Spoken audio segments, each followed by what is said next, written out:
It's Halloween night in Hollow Harbor. It seems the whole town loves to participate in this beloved, spooky tradition. 3 friends, Chris, Moish, and Terry, have had a record-setting Halloween as they stop at the last house on Mia's Court. It would seem this is the last house left on their quest. Their eyes greedily take in the abundant loot they have acquired this fine autumn evening.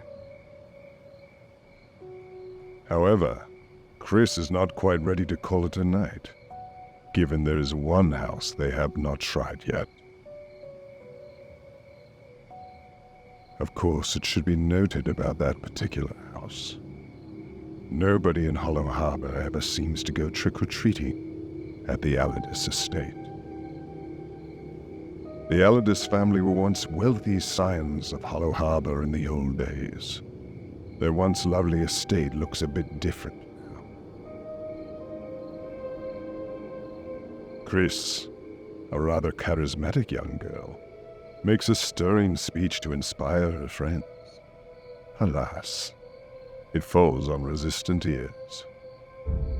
Undeterred, Chris makes a fearless choice, despite the rather growing fear in her stomach's pit that her friends will call her bluff. Luckily for Chris, these young lads are more than susceptible to such tactics. They reluctantly follow her to the darkened entrance to the Allardyce estate. As I noted before, there is something that should be noted about the Allardyce house.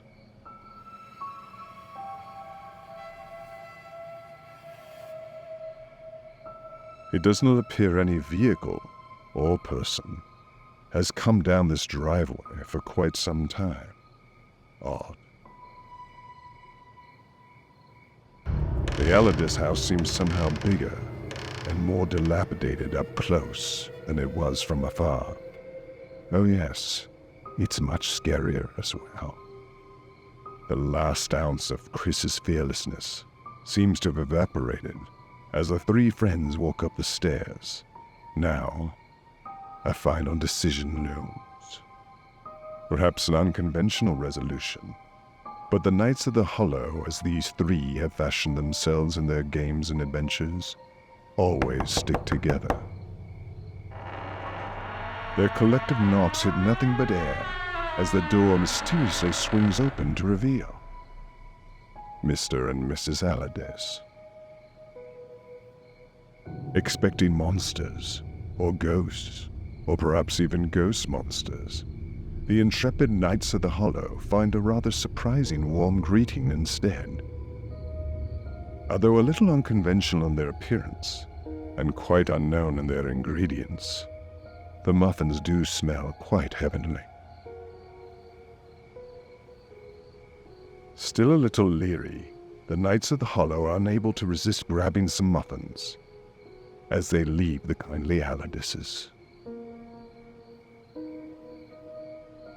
Although not quite out of the proverbial woods yet, the intrepid trio feel as if the rumors about the Allardyce estate are quite misguided. These Knights of the Hollow, Chris, Moish, and Terry, return to their bikes armed with knowledge, confidence, and some rather scrumptious muffins. Of course, to best enjoy a scrumptious muffin, one's mask might need to be removed.